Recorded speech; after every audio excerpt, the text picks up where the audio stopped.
Bakeries our are town. amazing. But A a 24-hour bakery Wow. sounds Delicious. Yeah, it sounds awesome. Sounds like my 600-pound life. That's what it sounds like to me. They were. It was fantastic, and probably the only place you could go in town that was still open. And welcome back to the Riley Black Project, Crystal and John. Hey. How you feeling? Yeah. Yeah. Mm-hmm. Okay.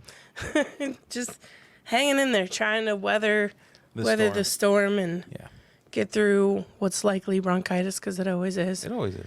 So. Cool. Yep. There it is. Trying to keep the coughs to a minimum.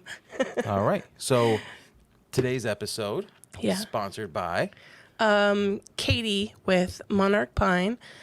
She graciously gives all of our listeners 10% off with code Riley Black. So check out her Etsy, monarchpine.etsy.com. Okay. Cool. And we just ordered some stuff from there. You just Monarch? Didn't you just order some? No. Oh, I thought you did. No, she just ordered. Oh, that's what it is. Yeah. I was like, no, you're confusing me. No, so she is one of my, what I call, authorized dealers of keychain thingies. She just did a wholesale order recently for some keychain thingies, and then she also has a lot of what are called earring findings. It's basically like the hardware for earrings. Okay. Because she actually sells to a broader audience, like clay makers, clay jewelry makers, and laser, and then there's more that I'm forgetting about, but she does a lot. And then we have some overlap on some keychain blanks and that kind of stuff, but just a quick community over competition shout out. When she was becoming an authorized dealer, she actually talked about the fact that we do have some overlap, and how she had some stuff coming in that she didn't realize I also sold. And we talked about pricing and all of that to make sure that neither of us were undercutting each other, right? Because she has not completely different, but she has a different market, right? And I do too. And there's enough for there's enough all for of us. Yeah, enough to go around. It was great that that she came to me and that we were able to have that conversation, because there's a lot of people who won't. So yeah. Just quick shout out to Katie. I knew we did something with her. I just wasn't sure if it came in or not. But yeah. Cool. So today's guest works with a different kind of fiber. Yeah, she does. Yeah, it's pretty cool. Welcome to the show, Jenny of Lucky Jonquil. You did it. I did it. That was a tougher one. How are you? I'm good. So what kind of fiber do you mostly work with? Not the fiber lasers that we probably think of initially. No, I have been in the fiber arts world for about 20 years. Wow. And fiber arts is usually weaving and spinning and knitting and crocheting and, sewing sometimes. Embroidery falls into that field as well. And I've jumped around all over within that, so pretty well versed. But I feel like that's even worse than the laser world. I don't know, maybe it's similar with the different lasers, but the common denominator, the thread you can probably use for a bunch of different types of projects, and so it's a really dangerous slope, I'm sure, and picking up the next thing and next craft and next style. Yeah, I had to tell myself at one point I needed a spinning wheel like I needed another hole in the head. Right. So I don't have a spinning wheel. I don't have a loom. It's so hard. It's the same reason I don't have a 3D printer yet, and I don't have sublimation, and I don't have UV. Space and cost is space and cost. Talks me out of a lot of things. And me, I talk her out of a lot of things. Sometimes I listen. Space and cost is a lot of the reason of why I do what I do now. Actually, of all things. Right. Started off with knitting, and yarn is big and bulky. Oh, true. And when you thoroughly enjoy just collecting it for collecting's sake. Yeah, I loved how. So I asked like all of our guests for like fun facts and stuff, and one of her fun facts was craft supply, like collecting is like a legit hobby, and it really is. I know, we have a whole wall of acrylic. Yeah.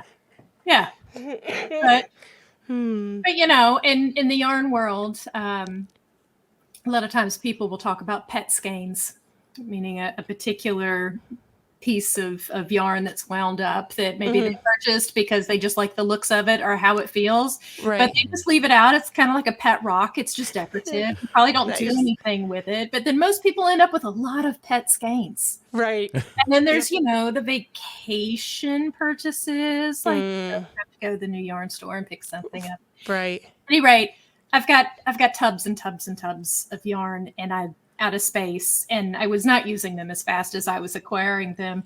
Yeah. And I really just love the rainbow of colors. And you know what's actually a lot smaller? Thread. It's so much smaller. Acrylic is it's not small. It's not small. It's not light. And it's not light. It's heavy.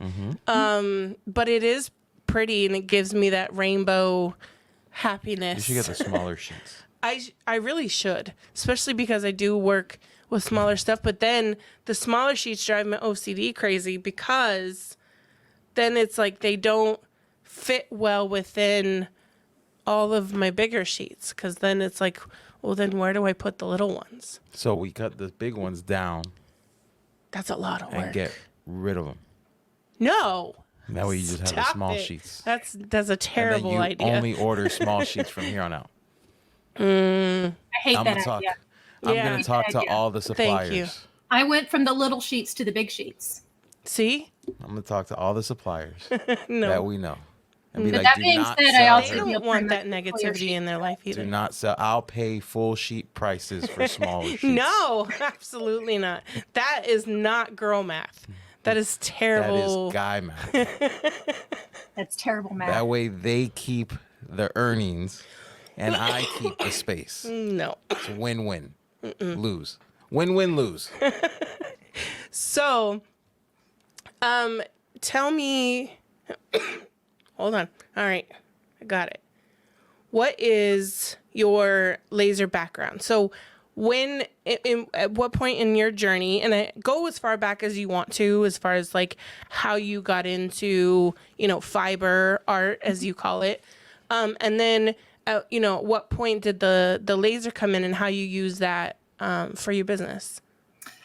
Well, putting a super abbreviated history on the long story, as I was a kid, I cross-stitched because it was just accessible to me. Mm-hmm. When I was in college, I taught myself to knit. Yeah. Oh. And then after my second kid, I picked it back up again and went full-fledged and was a knitwear designer, making patterns for other hand knitters. Oh, nice. And at that point in time, my hobby then was my business.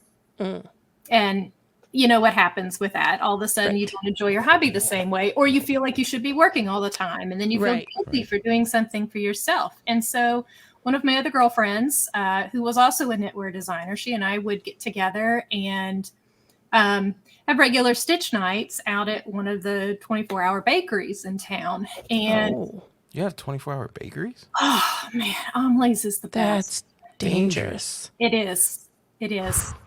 And it's so good. I mean, nothing is 24 hours around our town. Bakeries are amazing. But a 24-hour bakery sounds delicious. Yeah, it sounds awesome. It sounds like my 600-pound life. That's what it sounds like to me. They were. It was fantastic, and probably the only place you could go in town that was still open. Welcome to the revolution in laser engraving. Introducing Lens Digital, the creators of the game-changing Pyburn rotary attachment. With the Pyburn 4.0, you can turn ordinary cups, tumblers, glasses, and more into extraordinary masterpieces. Looking to engrave niche items or want the functionality of a chuck rotary? Look no further than the Piber & Grip, Lens Digital's chuck-style rotary. With a range of different sized jaws, you can easily engrave a wide variety of items. All Lens Digital products are compatible with most CO2 and Galvo lasers and were designed specifically for the laser industry. All that, paired with the best-in-class customer support, Lens Digital is your one-stop shop for all of your rotary needs. Transform your laser engraving game with Lens Digital, where makers succeed. Unleash your creativity today. And don't forget, we are proud Lens Digital affiliates as well. If you're shopping, code RileyBlack will take $50 off any order of $600 or more. Attention all laser owners and crafters. Are you tired of spending hours cutting, painting, and assembling laser products? Look no further than Crazy Laser Dad Laser Ready Blanks. Their high-quality blanks are expertly sourced, tested, and ready to use with your lasers. Say goodbye to the hassle and frustration of time-consuming projects and hello to more time creating and selling. Plus, with their wide selection of items, you'll surely find the perfect blank for all your customers. So, what are you waiting for? Visit crazylaserdad.com today and take your laser crafting to the next level with their laser-ready blanks. Like, it was this one place, and it was fantastic. But we would go just for, downtime together. And we found a really cute cross-stitch design team called the Frosted Pumpkin Stitchery. And their stuff was just super cute. And we were like, let's do this project together. Yeah. And so we collected all of the floss and all of the accoutrements that you needed to start a new project. And of course, this wasn't knitting, so we weren't, doing anything, that we felt guilty about. And I really learned that in the process, I don't love stitching.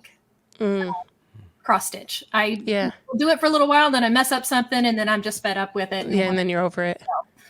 But what I really loved was sitting there and winding all the floss and organizing it, and it just looking so pretty.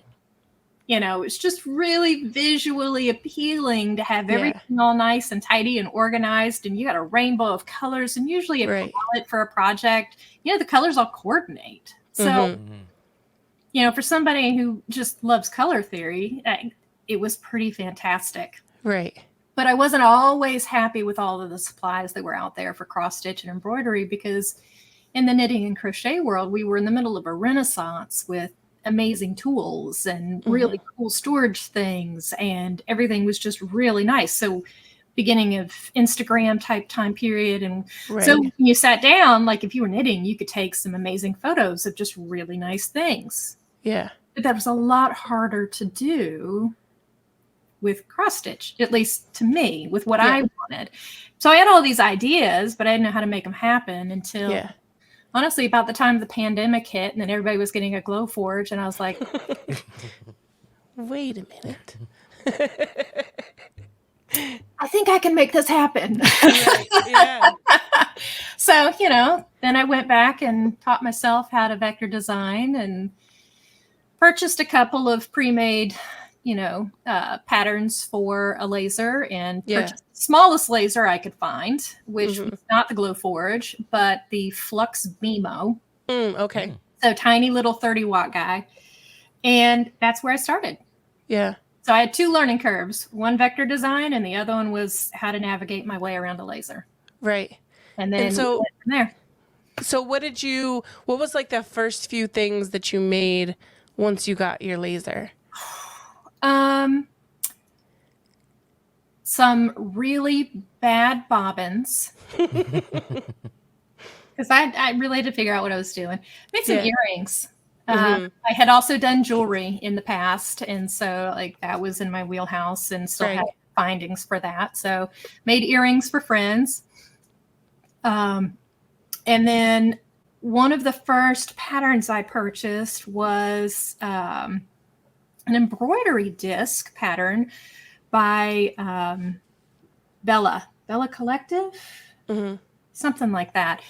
And her stuff was just pretty spot on with what I wanted to do, definitely fit within my audience. And I actually still kit up those designs and sell those to the local markets. Because you go to a local market, you're not going to get a whole lot of people that are searching for embroidery bobbins. That's just not a great audience. But you want to put together a beginner-friendly embroidery kit? Yeah, that'll sell. That'll sell. Right. So the things that I've seen you sell. So, I mean, the reason I wanted you on, which I kind of said in the pre-show, was, you know, we weren't sure how we kind of found each other, but I loved how, you know, it was laser cut, but it was so niche, like very, very, very niche of like, you know, just how people organize and hold their thread. And one, it was, again, very visually appealing, but I just loved how niche you can go down, and like it like the laser literally can do like any industry. And it just really like, you know, shined on that for me, because most of your content, I mean, almost none of it is laser related necessarily. Just that one piece of what you do is laser cut. And that was just like the coolest part of it, that one, you know, the laser industry is accessible to so many now that you can do that yourself and you don't have to outsource that from wherever. And when, like you said, when you do outsource it from wherever, it's not always exactly how you would do it if you had the freedom to create your own. So tell us a little bit more about the like bobbins or those little acrylic pieces that you make with your laser. Well, I have two major lines. I have drops and then bobbins. Bobbins are what I personally use the most of, but my best seller is actually a drop. And what's unusual, and even a niche within the niche itself, that a lot of mine you can stitch on, just like on that embroidery disc. You can stitch directly on and create mini samples of your thread colors. Which in the knitting world, swatching is what it's called, and it's a really common thing. You swatch your yarn to know what type of fabric you're going to have, and whether or not the gauge is going to you know, mean that something fits or it doesn't. Right. But with stitching, there really wasn't a whole lot of that, and a lot of times people would like stitch up a selvage on the side of just to check a color against a different color fabric if they were swapping something out. So I was like, well, it'd be really cool if you could, you know, actually see that in advance. And so the first product I brought to market were swatch drops. Nice. Love that. Yeah. And you know, visually appealing. Yeah. So, but that's a Keeps drop. it all organized and love that. It's all organized.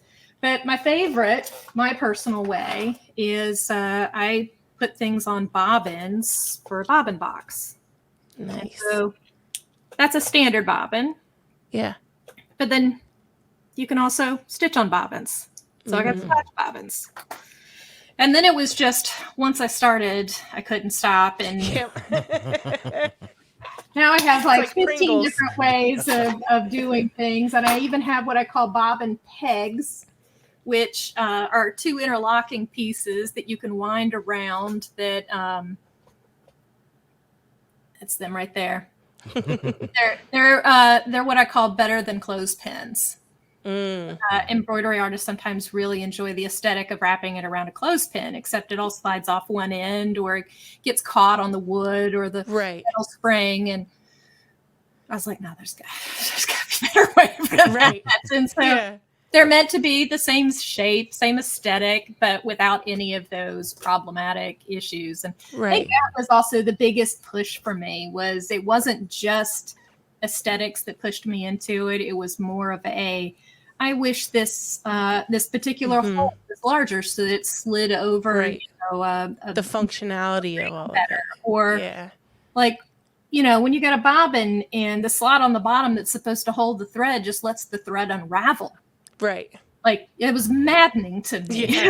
Yeah, I bet. I did not put it on here to have it unravel on me. Right. And so, you know, or, you know, what is considered a bobbin box. This is a small one, but That's a bobbin box. And traditionally, bobbins don't fit in the bobbin box. Nice. They're smaller, course. and so Yeah. they waste a whole lot of space. Right. And what's amazing is even with using an 1/8 of an inch acrylic, Mhm. I can fit just as many in here as the really smaller Wow. pieces of plastic because I'm utilizing the space. Right. Yeah. Speaking of all things laser, check out Houston Acrylic at houstonacrylic.com for reliable laser tested and laser approved materials. Made for makers by makers, Houston Acrylic features over 450 styles of acrylic sheets. With over 50 new arrivals being released this month, Houston Acrylic is committed to bringing new and innovative styles to the laser community. My personal favorite is the matte, anything matte, and I feel it's perfect for everything. Don't forget to save 10% by using our exclusive coupon code TRBP10 at checkout. Get inspired today and visit houstonacrylic.com. Do it. Hey there, podcast listeners. How great would it feel if this was the year you finally got to escape your 9 to 5 to embrace your lifestyle of creativity and entrepreneurship? Every Wednesday at 12 p.m. Eastern, Eon Laser USA invites you to join the Freedom to Create webinar, where you'll learn how to make this a reality. Join leading laser industry professional and brand ambassador Emily, aka That Mom with a Laser, and Eon Laser USA's sales manager Alicia as they dive into all things Eon. Learn about the advantages of owning an Eon Laser and get the scoop on Eon's rewards and partner benefits. Plus, get a glimpse at how everyday people who started out with zero experience paid off their lasers, scaled their businesses, and transformed their lifestyles. So if you're ready for a lifestyle change, head over to eonlaser.us/whyus and sign up for the Freedom to Create webinar today. Thanks for listening. Laser on. Something cool. So I had a customer actually reach out to me on my Etsy page, and it was for my my inappropriate keychains. But she wanted to use those as something that I hadn't heard of because again, sewing is the one thing it's not even like desirable to me. I've attempted doing the most simple things on a sewing machine and I'm like, no, it is just not my thing. It never will be. And the funny thing is, that's what my grandma thought you did because she couldn't understand what a laser Right. was or anything, so she thought you sewed. I hate sewing. I hate it so much. Although yarn does kind of like, and especially those big blankets that have been like trending with the huge thick, like where they're literally not using tools or using their hands to like make the blanket. That's been tempting to me, but my hands are terrible. So like it just would not, it's out. Anyway, where was I going with that? Shit. Not liking to sew. Yeah, but what were we talking about? What was she just talking about? My brain. Somebody The else did bobbins. something. The that was bobbins. Not fitting in the case, and Oh, it was almost there. it's almost there. I tried. It's gone. Oh no, the customer that reached out There on it is. Etsy. Okay, whoo, We're got back. there. So she had reached out because she wanted. She makes what's called stitch markers, and I had never heard from them, but they're really similar to keychains, kind of, in that they're smaller. She attaches them with a jump ring. So I'm trying to convert her to keychain thingies instead of a jump ring because I'm like, listen, if you hate jump rings, Yeah. like you can make it work. So I'm You going to send can. her a It's little just bit trying of to get a both. knitter to use a keychain thingy, and as a knitter, I don't think they will. Well, so she sells the stitch markers, and the keychain thingy would attach the stitch marker to the little like hook, basically that you mark your stitch with. But I had never heard of them before that, and I was really excited to make them. One, because it was just so different and such like a new way to Right. use a laser cut item, but then also add in the fact that it was, the inappropriate stuff and the funny humor. And it's like, because I feel like that's also like really niche because there's like at least my view on the outside in, not being in that like industry or that part of the craft world, there's like the grandmas and the like, I got my pearls and I got, you know, like this is what I do. And then there's the like probably the us glasses with the chain here. yeah. And then there's the like 40-year-olds who like also enjoy it, but they have a little bit more of a dark humor or inappropriate humor. And finding that stuff is probably, it's harder to find because it doesn't necessarily appeal to the masses, but it appeals to that niche market. So that's something I'll be working on this week, is making those for her. And I'm excited about the like, you know, the new project and like the new world of just the stitching and fiber arts. That's pretty fun. There aren't a ton of people who make lasered stitch markers, but actually I do know of a couple of really big organization group companies that do, that are fantastic and have a whole team behind them at this point. I'm still growing. It's just me. One step at a time. But, you know, one of these points, like maybe some really inappropriate bobbins could be fun. Yes. Yeah. Oh my gosh. I mean, there's an obvious shape that makes sense to hold thread. What's that? Just don't tell my mom. I won't. Your secret's safe with me. But that needs to happen. I don't know. I need to find someone who wants them so I can make them for them. Because that's awesome. But it's I love how lasers open that up for any kind of market, industry, whatever, to be able to make those unique pieces that cater to you. Yes, I love stitching. Yes, I love whatever, but maybe you also love gaming, or maybe you also love dark humor, or being able to bring those two together. Like the possibilities are endless, especially as soon as you find your people. Yeah. Like, then, you know, you'll make hopefully lots and lots of money. Fingers crossed. That's always the plan, isn't it? Right. I heard about the time I started, somewhere I came across the phrase that a laser is just a hammer. A tool, right? It's just a tool. Mm-hmm. A hammer is particularly good at one or two types of things. Right. But if you know how to use it, you can use it really well or you can use it poorly. It's just, right. Laser's just an expensive hammer. Like once you learn your way around it and learn how to use it, you can apply it to quite a few different areas. It just depends on what you want to build. Right. So you do a lot of like your business sells to a lot of wholesale, but then also to a lot of like direct to consumer as well. So you mentioned that you do a lot of like trade shows and local markets, and you actually just went out of the country, right, for a big trade show. Tell us a little bit about that. I went to H&H, and they are the current trade show for anyone in the craft industry world. So if you are sewing or knitting or crochet or embroidery, H&H is where you want to be. Yeah.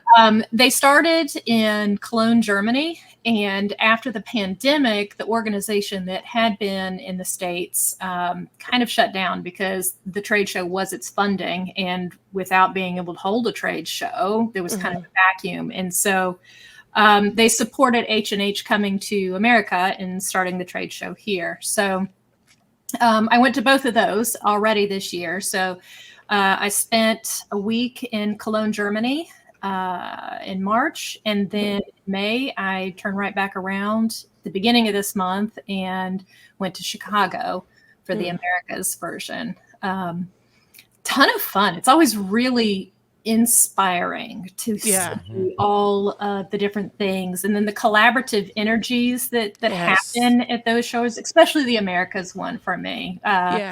Where, you know, I meet somebody in the fabric side that goes, you know, if we could do this, this, and this, I can really see a use for this. And I could go, oh, I could totally do that. And it really fits with what I'm doing, you know? Yeah.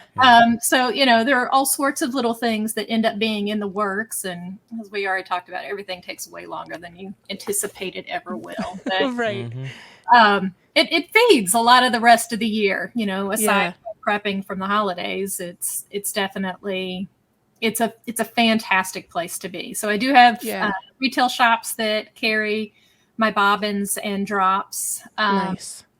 And then I actually had some yarn stores that were very interested in the embroidery kits that I package up. Mm-hmm. And normally I just make those and take those to local markets.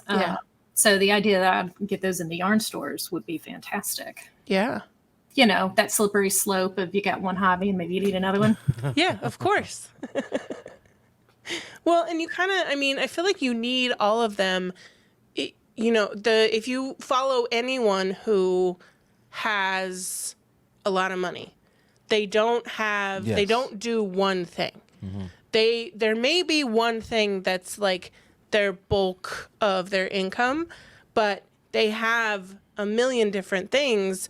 And it's usually because, you know, like if one falls off, then you have these others to kind of help you while you figure out how to either get that back up or shift into something else. Yeah. And so having not like direct to consumer, but then also having the wholesale part, it just gives there to so many different avenues where the revenue can come in. And then, but it's also that slippery slope of now, like us, we do a million different things. And so then it's hard to like focus. Clearly, I have struggles with focus. And then, you know, it's hard to like, which one do I focus on today? Like which, you know, I've been struggling with a lot of spinning plates. Yeah, spinning plates, totally. Expanding the keychain offerings and the keychain blanks. Like I have a fiber, I now have an F1, and I want to be able to also provide those keychain blanks to them because I'm a keychain girl. But then it's also like, okay, but I have to like figure out, you know, the podcast and like my courses, and then having all of that kind of go, you know, simultaneously. Something always falls off, and it's like, yeah, but it's important too. So it is. All of it's important, but I think that's also where the 80-20 principle comes in. Mm-hmm. You know, 80% of your revenue comes from 20% of your efforts or something along those lines. But it's basically just trying to nail down what works and works the best. Right. Do more of that. Yep. Yeah. And but sometimes that also means that like maybe a favorite pet project or something kind of gets kicked to the side. Usually and that's the hard part is like, especially for the podcast for us was that pet project that for a while wasn't making us any money, let alone just, you know, and then eventually once it did start making us some, it wasn't a lot. It was like a couple hundred a month, like, you know, at most sometimes. But it was hard because that was the thing that we actually enjoyed doing the most. And so like you have to kind of find this balance of, okay, I'm keeping this around because this is the part that actually like brings me joy. But then there's these other parts that bring in money, maybe aren't as joyous. That also bring in joy. In turn, the money then brings joy because now I can pay my bills, you know? So yeah, finding that balance, I think and as soon as you think you've found it, something comes along and now you're like, oh shit, now we have to pivot again. Pivot. Like, I don't want to pivot anymore. Just want to coast a little bit. Wouldn't that be nice? Right. That sounds really nice. Just coast. It's not reality, but you know, we can all wish. You can all dream. Right. So, combining two of those, I was just thinking, I remember one of my friends a couple years ago, she actually had interest in I think they were earrings or even keychains, but that they were laser cut and they had the holes in them that you like could then stitch something on them. Have you done any of those or tried any of those? Yeah, I have. I have played around with a couple of stitchable earring, you know, make designs. Your own sets. I haven't figured out the best way to like package that up and write instructions for it. Like it's just kind of a big undertaking that I haven't been able to put full effort behind. Yeah. But some of the pieces that I make actually make for great keychains. My keychain right now is actually a miniature bobbin Aw. that is actually holds thread. So it's wound with That's thread, awesome. but it's but it has engraved on it emergency thread. I love it. That's awesome. That is awesome. I need to put those up on the site, just another thing to do. Totally. Yeah. Well, yeah, but then that's another. I mean, I just spent the holiday weekend in between things. I had, I'm notorious for, I love shopping for new keychain things to offer, keychain blanks or Yes, she accessories. does. And then what I don't love is that when they come in, now I have to make all the listings, take all the pictures and get them up and then tell people that they're there. It's It's a very lot of fun work. shopping for them, but when they, all the other stuff is not so fun. And so, there's still things now. I'm trying to like chip away at the list as I can, but there's things now that I've had for 6 months that aren't even on the site because, I just either don't remember when I have time or, whatever. I just don't get around to it. And so this weekend, I actually spent the time and I thought my package was supposed to come today, but now it's actually coming on Friday. So I'm even more ahead of schedule. But I added A lot 14. of things are coming on Friday. Oh, shit, that's right. Yeah. Oh, man, that's going to be a mess. Stay tuned for the life update for that. Right. But I added 14 new listings and I added all the information I could that I had. So obviously I can't add the pictures, but I, created the listings, the descriptions, the sizing, everything but the everything but the work. pictures and the weight of the object because I need to wait until I get them to weigh them. But I was so proud of myself that I just did, and I did them here and there. So I did like 4 while I was sitting on the couch watching TV or, sitting with the kids watching TV or, while he was putting one kid down, then I'll like add another one and just kind of chipping away at it. It's like, Emily says her neighbor little bit one time. Yeah. I'm trying to like find those things that I can do in between stuff where it's not me sitting at my desk and, working during the normal business day. But that's the hard part about being a small business owner is that like your work day is all day. the damn time. Yeah. Like even when we're sitting on the couch scrolling, a lot of times we're looking for like that next reel or that next idea or the next thing or that next motivational like quote that like makes you not quit that day or so but yeah, it's hard. I was proud of myself for like doing that before they even came in and now I have to follow through with that momentum when they come in that I've done, kind of that first hard part already, so it should mean that they get up there quicker because I mean, hey, stop. Have faith in me. I do. And I know you. All the hard work is done. It's not done. That's what will get me hung up. But, I mean, I'm not going to sell it if it's not on the damn site. Right. True. So I have to, like, just And dead do inventory doesn't do us any good with keeping afloat. No, it sure doesn't. a whole wall of That's another, this is a good time to mention. The wristlets that I used to sell are now 30% off. Get them out. Buy them at a discount so that I can have more fiber keychain blanks that, get them at a discount, sell them at your local markets if they're still selling, but get them out of my space because then, it's taking up all the space, but it's not making me enough money for the space that it's taking up. Right. Yeah, it's not paying its rent. Right. It's really not. Does the fiber laser only engrave?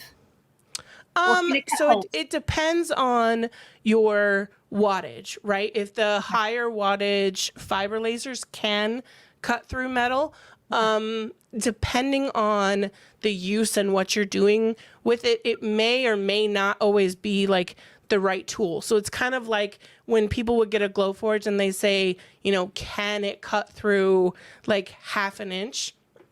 I mean, yeah, probably.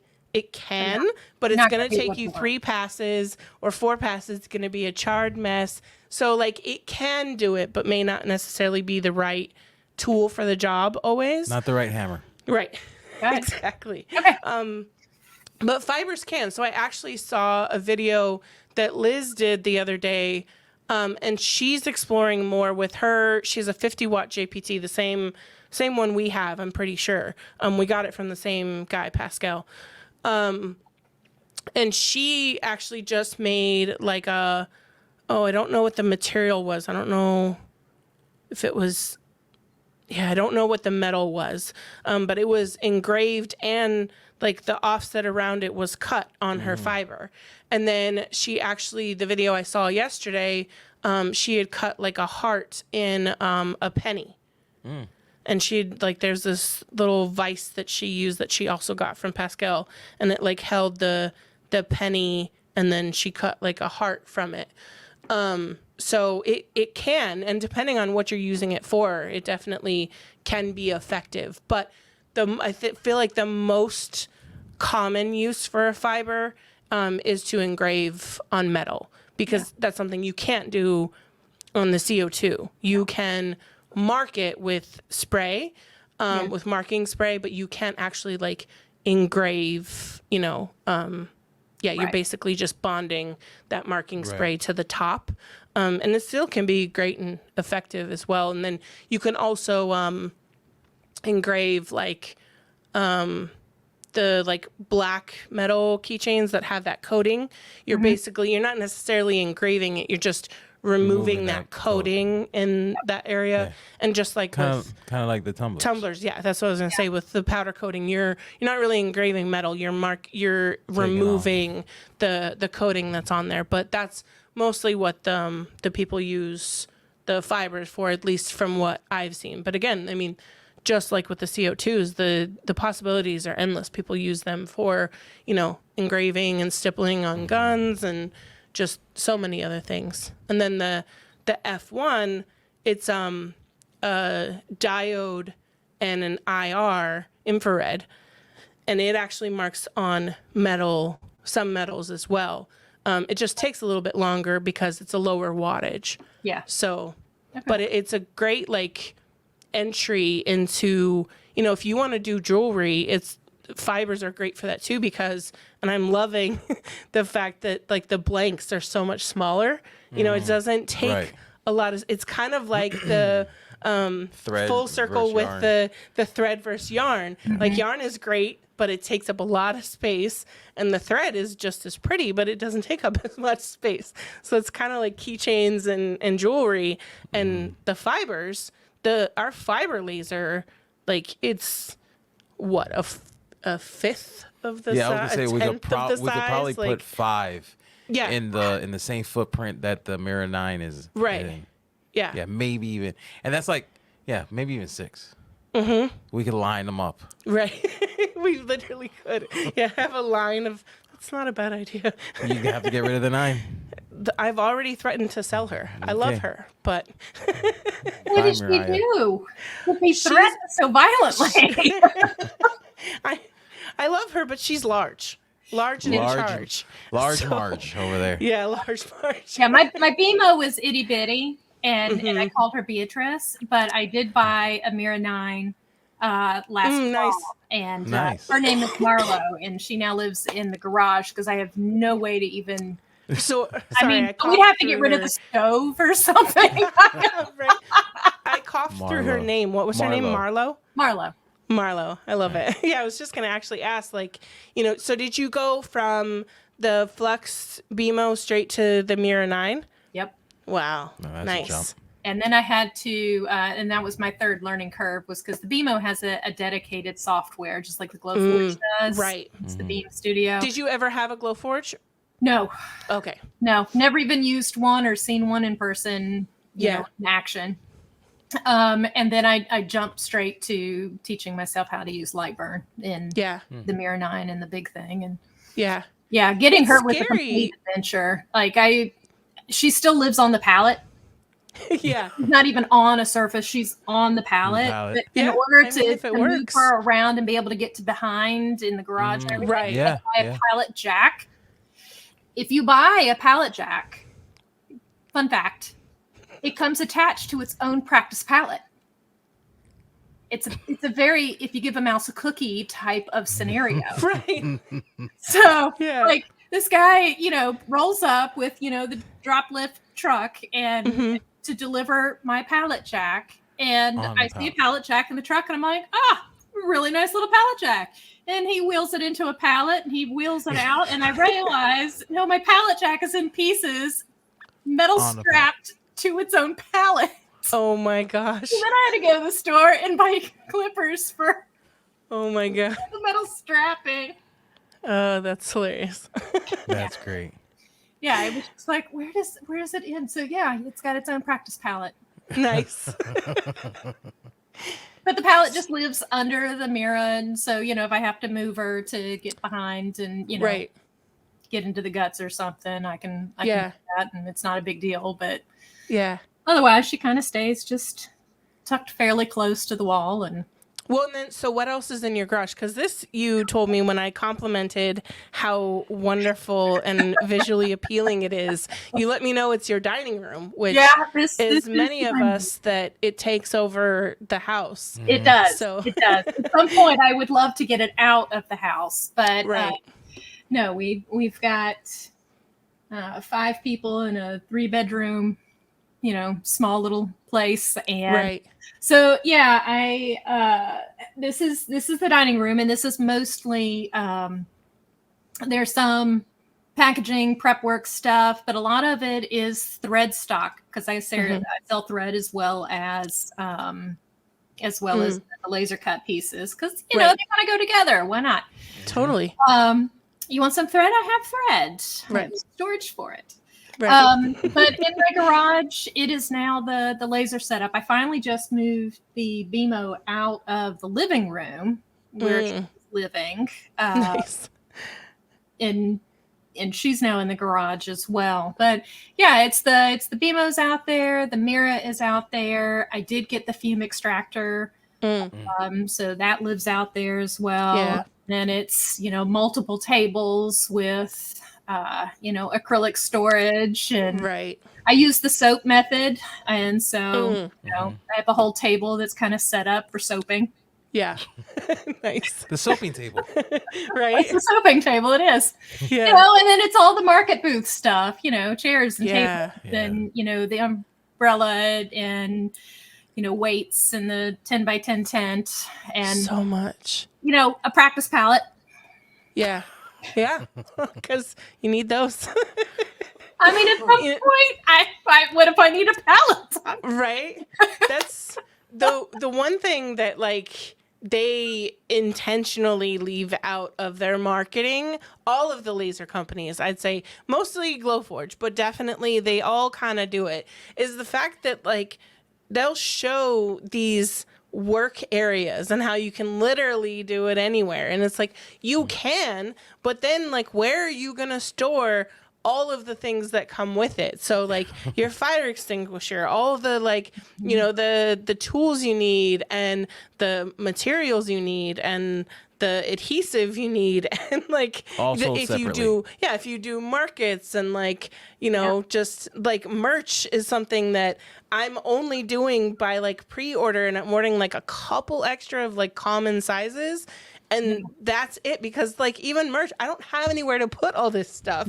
So it's you have to get really, really creative at organizing and putting things away. But I never would have thought 6 years ago when I bought my Glowforge that it would have created this craziness that I see behind all of the cameras, because it's madness of every corner. We have movable racks because we need to have room to have racks behind those racks. Everything has wheels. Everything has wheels so that we can move it over here, get to this, move it all back and get to this. I spend a crazy amount of time reorganizing and reshuffling just to get stuff in, and so that it's not an eyesore. But then nobody ever actually sees any real shots of the actual Laser Studio garage now, because it is still full of family storage life that really just needs to find some other place to be.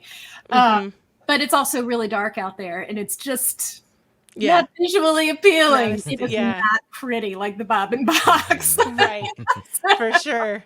Yeah, I was just telling him the other day, I'm like, we got to find a way to make like this warehouse or this, workshop that we got in our garage a little just more like aesthetically pleasing, because every time I go to like film content, I'm like, there's this pile of crap in the background and this pile of crap over here. I'm like, I want it to be It's a functional space. prettier. Yes, it's functional. I want it to be a little prettier, and This I don't know looks how pretty to do because that. this is the only time we use this space.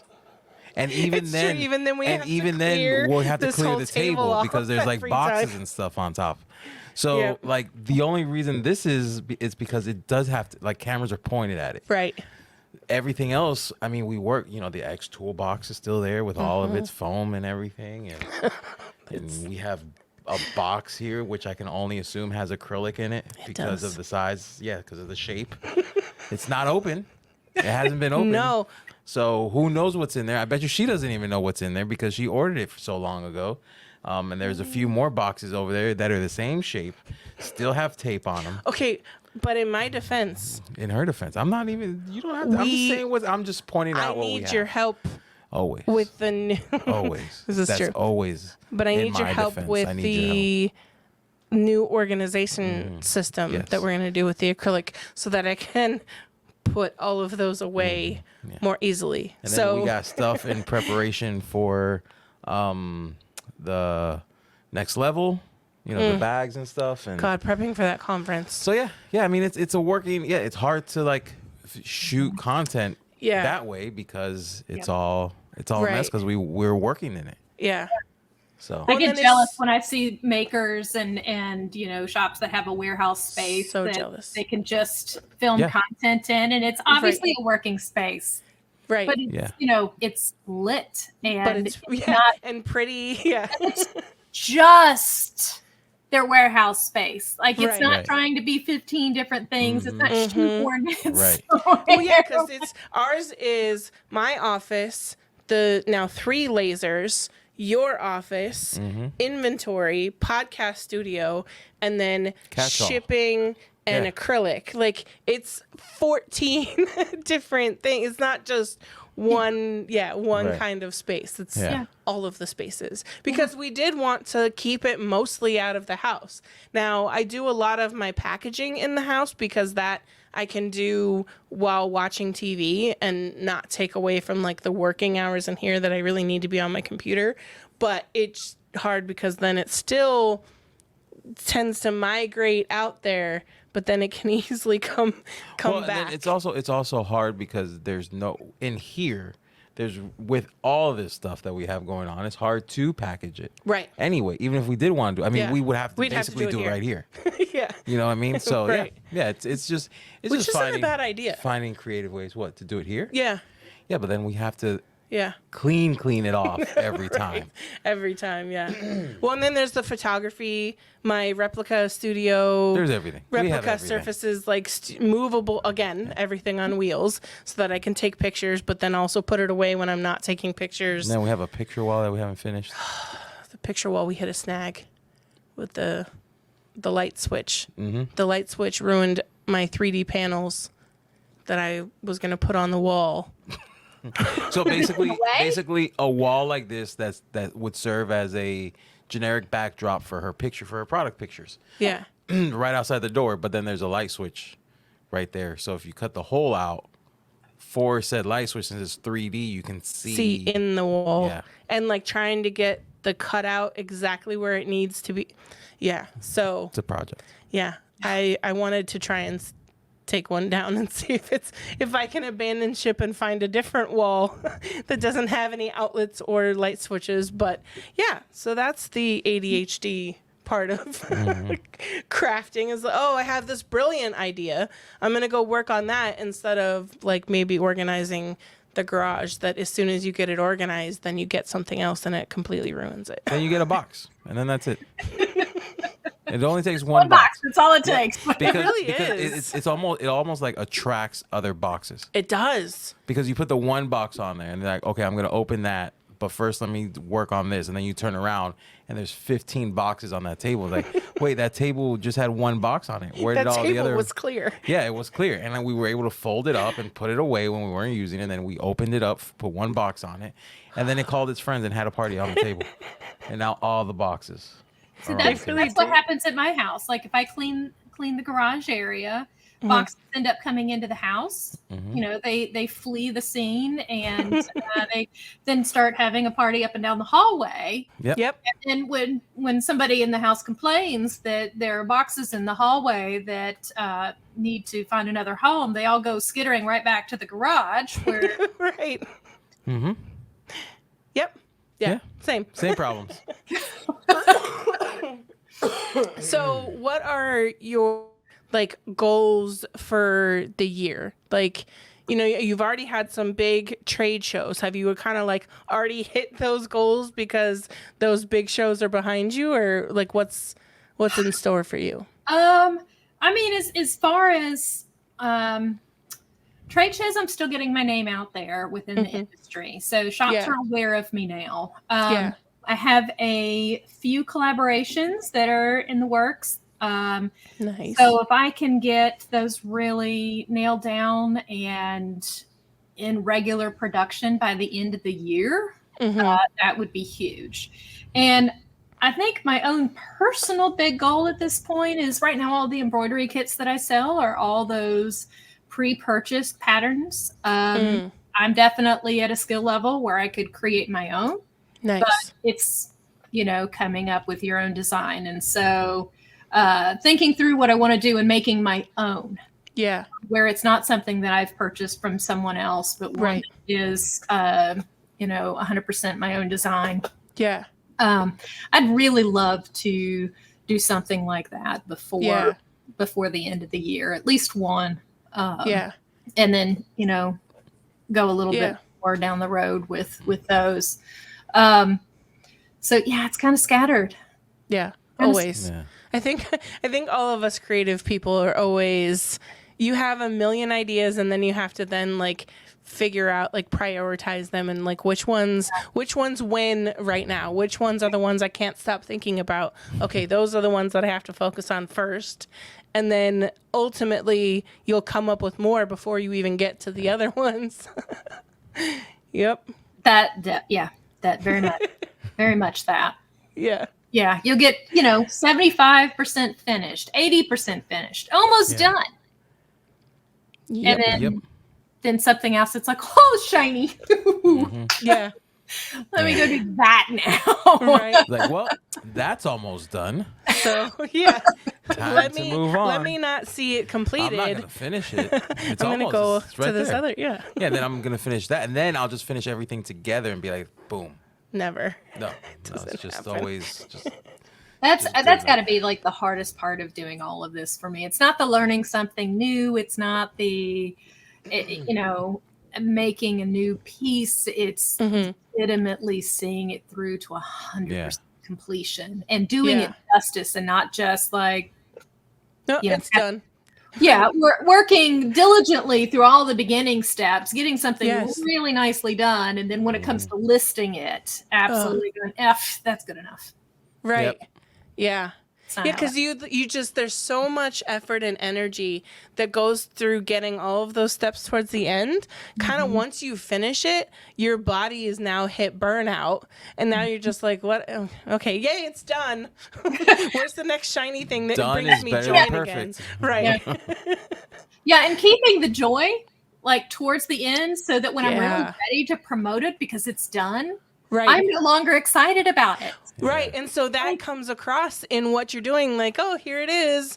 You're That's like, the worst. you don't have the passion behind it. And when you don't, your customers can feel that. You know what I mean? They're just like, oh, I'm putting this here because I need to for my business. And they're like, cool, well, if you're not excited about it, I'm not either, you know? Yeah. But I promise you, I was 3 months ago. Maybe 6 months. It was the most exciting thing I've ever done. Totally. Just my excitement has waned, and I have new things now. Exactly. They're not ready for you to see, so I can't show you them. So just assume that this excitement was that excitement. Yeah. I love when customers or people ask you about something that you were so excited and teased like earlier, and they're like, so How's that coming along? how's that fiber laser coming along? It's there.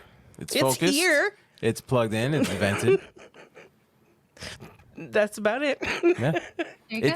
It's also 80% of the way to be actually used. It really is. Because all you need God, to do that's is the make that worst part. focus thing. Okay, That's give it. me those measurements today, because I Okay. have to turn on my laser. Okay. If not today, tomorrow. That's really all because So- we have it. So we have it focused for something like really thin. So Well, it's like and then set, with but my delivery being delayed until Friday, that gives us this week. gives you. What? What about you? Oh, I got other stuff to do. I got tons of stuff to do.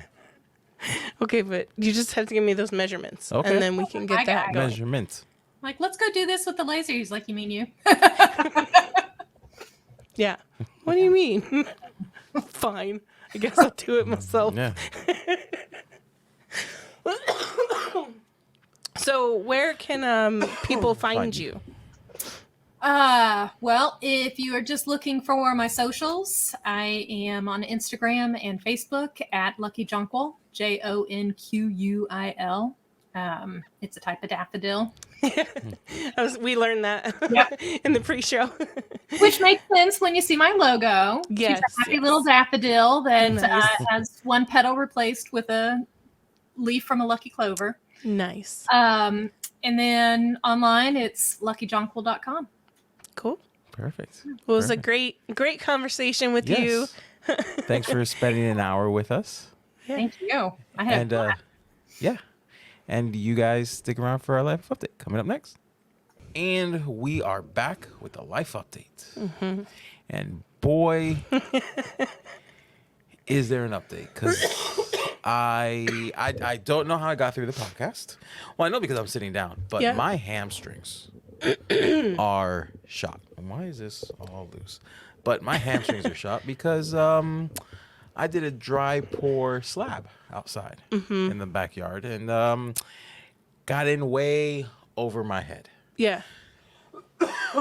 It was what did we say? 3,520 pounds of concrete. I think cement. 900, but yeah, In 3,900. I think it was almost 4,000. it was, but then I actually counted like all you the did? bags. Okay. And it was 3,520. 3,520. In Wow. 80-pound bag increments, which honestly, so the bags were 80 pounds, but I probably did 160-pound trips because Right. I could only do 2 pounds in the little wheelbarrow. 2 bags, yeah. 2 bags because of the wheelbarrow that I had. I probably asked you if you were okay about, I don't know how many times. Yeah. 8 times. And it was 'cause hot.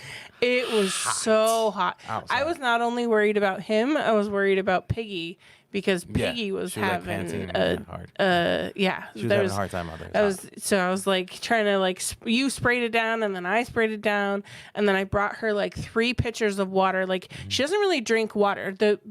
I saw a post in one of the Florida mini pig groups that actually kind of helped validate Right. me the other day because it's obviously it's hot for them as well, but the pigs aren't great about the water. One, like they get it and they drink it, but then they want to play with it and then they make a mess and then they knock it over a lot Right. of times. That's why I got that trowel that like Well, connects to the yeah, fence. but now we almost have to like move it because her digging now it's full of mud. Yeah, gotta And so take I it didn't want to fill that with water.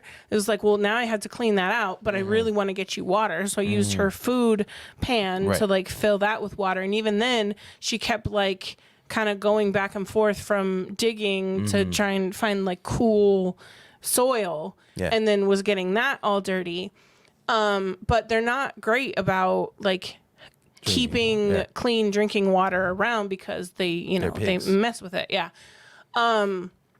But a lot of people do give like cucumbers with every meal because there's a lot of water in the in the cucumbers and it kind of gets them their water without giving them water, but that just wasn't enough yesterday because it was so hot. Yeah, it was really hot outside. And we had to we fixed her shade, and we have some little carabiners coming to make that a little bit better set up. But yeah, it was really hot yesterday. So doing that hard work it was in the heat it was tough. is 10 out of 10 don't recommend. It's what you do when you want something, but you're on a budget.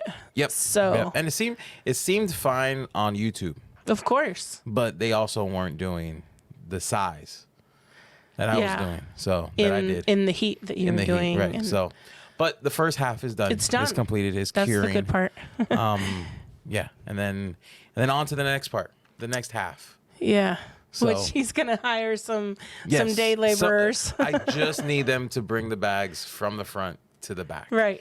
The screening, Yeah. all that I can do myself. Right. It's just that. Just hang out that back in the shade. part. But when it's time for me to get another bag, please grab it. No hanging out in the shade. No, Oh, You no? keep bringing bags. Oh, just keep bringing I them can all. keep up with that momentum. Okay. I'm just not going to be. What right, took the okay. longest was I had to take breaks. Right. And everything because I'm not. I'm Yeah. 42 years old. Right. I'm not 20 anymore. No. And yeah, so I realized my age. Yeah. And I think this is gonna be the last big project. Last I do. DIY. Yeah. Well, no, not last DIY, but last big DIY. Well, I mean, the fence you also considered doing yourself too, and I don't Right. think that fence would be.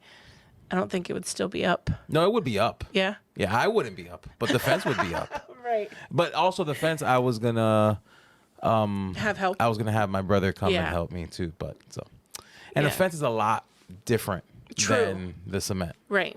So Yeah. yeah. And then the other thing that we're doing is we have this bright idea to get our kids bunk beds and put them in the one same room, Yep. and then make the other room the playroom. All right.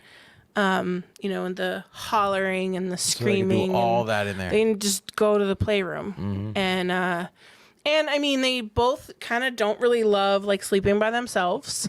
Right. And so if they have each other, we're hoping that but And it we're could be a doing it- terrible idea. We're doing but it we're at gonna the try it. end of the school year. Yeah, we had it. So It's literally doesn't- going to be delivered on the last day of school. Yeah. So if anything, if they don't sleep well, the first week.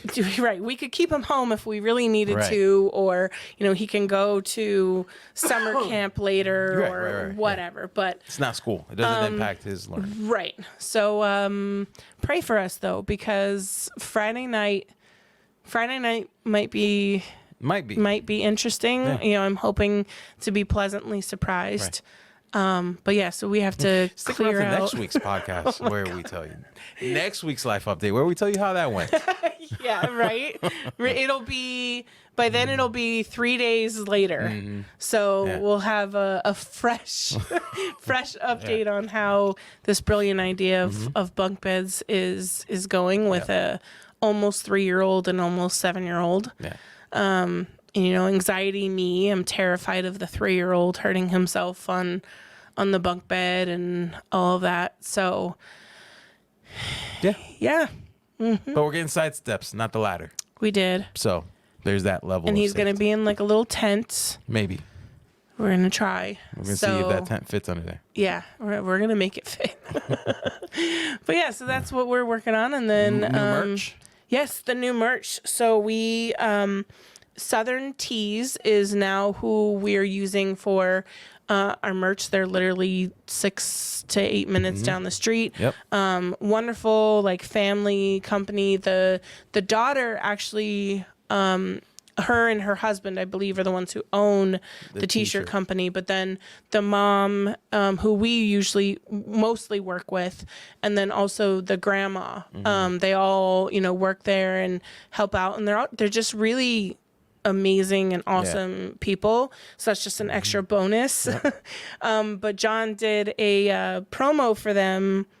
Recorded a promo for them last week, and in the promo she made one of our logo shirts, and you can't see it on camera, not but these lights. it's glittery. It's DTF, which means not what you think. It means direct to film. Oh, If you didn't already I thought know it was that. something else. No, not Jersey Shore. Jersey Shore. Jersey Shore DTF. This is the old one. That's the old screen gen. printing. Yeah, first gen screen This is the printing. first gen. But we did get some screen printing. I mean, you guys probably saw the pre-order, so Yep. those should hopefully be here in the next week or two. When we were filming the promo, we saw the blank shirts and and sweatshirts hoodies, and yep. stuff that had come in and tank tops. So those will be coming out soon. I'm excited about those. I'm not excited about shipping them all out and separating them and doing all that. But yeah, I'm just glad that there's that many people who actually Yes. wanted them and wanted to support us and wanted to rep this logo of ours and this podcast. Thank you as always for all the support. Yeah. If you're not joined the Patreon, it's a great time to join It Patreon. is. What better time than right now? Right. $4 a month is Yeah. your entry level. Yep. So yeah, that's what we got going on, and then just prepping for the conference, Yeah, trying hope to see decide, hope to see you all there. how to There's how to still- set up my table and how to do I need a banner? Do I need it's just What we need. all the And we'll the be doing- POS system, and we'll it's be not doing, the POS. A live We will be doing a live from there. while we're there. So if you're there, Likely on Saturday night. I can't decide. Friday night is like the mixer. So I don't know if I yeah, we're want not gonna do that. everyone We're like going to the mixer. Well, but I was thinking after the mixer because the Oh, mixer is after until show. like 9. Because it's always like an after dark for us. Right. But yeah, I feel like Saturday might be a better fit, but We we'll got to see. buy those mics. Yeah. We got to do a lot. We got to do a lot of things. Oh, and then we're crazy, and we have our vow renewal coming up in a couple of weeks Yeah. that we've like planned, but not like finished planning for. That's why the slab is going up.